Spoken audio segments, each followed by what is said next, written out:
Assalamualaikum warahmatullahi wabarakatuh. Selamat datang di channel saya. Nah, dan saya sampaikan juga kepada mahasiswa dan juga para pendengar maupun penglihat video di channel-channel saya ya. Saya ucapkan selamat bergabung di mata kuliah perkembangan peserta didik ya untuk pertemuan yang pertama ini. Oke, langsung saja ini namanya juga materi perkembangan peserta didik. Jadi nanti sampai materi ini selesai kita akan membahas seputar peserta didik. Sebelumnya kita cari tahu dulu apa itu arti dari peserta didik. Peserta didik itu apa tuh sebenarnya? Nah, ini ada saya kutipkan dari beberapa pendapat ya. Yang pertama, menurut Undang-Undang Nomor 20 Tahun 2003, peserta didik adalah anggota masyarakat yang berusaha mengembangkan potensi diri melalui proses pembelajaran yang tersedia pada jalur, jenjang, dan jenis pendidikan tertentu. Kalau menurut Umar Malik, peserta didik merupakan salah satu komponen dalam pengajaran di samping faktor guru, tujuan, dan metode pembelajaran. Selanjutnya menurut Samsul Nizar, peserta didik merupakan orang yang dikembangkan. Nah, itu sangat sederhana tapi maknanya sangat luas sekali. Yang keempat, Abu Ahmadi, peserta didik adalah orang yang belum dewasa, yang memerlukan usaha, bantuan, bimbingan orang lain untuk menjadi dewasa, guna dapat melaksanakan tugasnya sebagai makhluk Tuhan, sebagai umat manusia, sebagai warga negara, sebagai anggota masyarakat, dan sebagai suatu individu. Nah, berdasarkan pendapat-pendapat dari para ahli tersebut yang telah saya kutipkan, saya menyimpulkan peserta didik itu adalah seseorang yang mengembangkan potensi dalam dirinya melalui proses pendidikan dan pembelajaran pada jalur, jenjang, dan jenis pendidikan tertentu ya. Itu adalah kesimpulan dari saya. Nah, kalian bisa mencari referensi-referensi lain ya mengenai arti dari peserta didik ini, dan tidak harus keempat yang telah saya berikan tadi, tidak harus ya. Kalian bisa mencari, mengutip dari ahli yang lain, entah itu dari dalam negeri, dari luar negeri juga. Oke, kita lanjutkan. Nah, sekarang kita masuk ke karakteristik dari peserta didik. Nah, setiap peserta didik memiliki ciri dan sifat atau karakteristik yang diperoleh sejak lahir atau berasal dari lingkungan. Agar pembelajaran dapat mencapai hasil yang optimal, guru perlu memahami karakteristik peserta didik. Nah, ini karakteristiknya saya kutipkan dari Tirta Raharja ya. Itu ada 4 ya. Yang pertama, individu memiliki potensi fisik dan psikis ya. Yang kedua, individu mengalami perkembangan. Ini sudah pasti. Nomor 3, individu membutuhkan bimbingan individual. Keempat, individu memiliki kemampuan untuk mandiri dalam perkembangannya. Peserta didik memiliki kemampuan untuk berkembang ke arah menuju ke kedewasaan. Ini kurang bisa nanti ditambahi sendiri.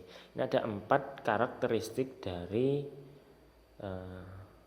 peserta didik menurut Tirta Raharja ya. Yang pertama, individu memiliki potensi fisik dan psikis ya. Dari sini tentu karena keunikan ini manusia itu memiliki fisik dan psikis yang berbeda-beda. Nah, inilah kita harus sebagai pendidik harus mengetahui fisik maupun psikisnya anak yang kita ajar ataupun peserta didik yang kita ajar ya. Tidak semuanya kita harus memberikan sebuah metode yang sama, karena menurut karakteristik yang pertama ini, setiap peserta didik itu memiliki ciri-ciri maupun keunikan yang sendiri-sendiri. Yang kedua yaitu individu mengalami perkembangan. Anak mengalami perubahan dalam dirinya secara wajar. Nah, ini sudah nggak perlu dijelaskan lebih dalam ya. Semua orang kan berkembang, baik secara perkembangan kualitatif maupun kuantitatif. Yang ketiga, individu membutuhkan bimbingan individual ya. Nah, ini individu membutuhkan bimbingan individual ini maksudnya setiap individu itu pasti belajar ya. Pasti belajar, entah itu dia belajar dari seseorang, individu yang lain ataupun dari lingkungannya ya. Nah, cenderungnya kalau dalam masyarakat itu kalau seorang anak itu belajar dari lingkungannya, dia mengamati sendiri aktivitas-aktivitas individu-individu di sekelilingnya. Nah, oleh karena itu maka sangat berbahaya sekali apabila seorang individu itu dibiarkan di lingkungan yang tidak semestinya. Terus kita lanjutkan, yaitu manfaat apa toh manfaat kita mempelajari perkembangan peserta didik ini. Ya ini ada dua ya, bagi pendidik dan bagi peserta didik itu sendiri. Bagi pendidik yaitu memberikan gambaran tentang perkembangan manusia sepanjang tentang kehidupan serta faktor-faktor yang mempengaruhinya, yang meliputi fisik, intelektual, emosi, sosial, dan moral. Ini poin terpenting dalam mendidik itu. Pendidik harus mengetahui siapa toh yang dia didik itu. Nah ini, maka dari itu sangatlah penting manfaatnya jika kita mengetahui peserta didik ruang lingkupnya, maka kita bisa memberikan treatment yang lebih bijaksana untuk menunjang ketercapaiannya pembelajaran tersebut. Yang kedua, memberikan gambaran tentang bagaimana proses pembelajaran yang tepat sesuai dengan tahapan perkembangan peserta didik. Nah, ini sudah saya jelaskan ya tadi ya.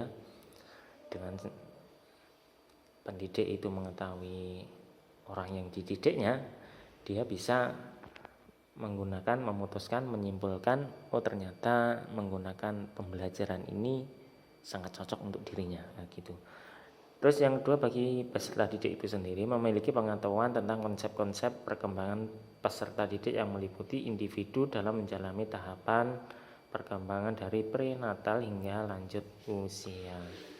Jadi sejak kecil sampai dewasa itu dia akan bisa lebih bijaksana di dalam menyelesaikan permasalahan-permasalahan, tantangan-tantangan di setiap jenjang kehidupannya.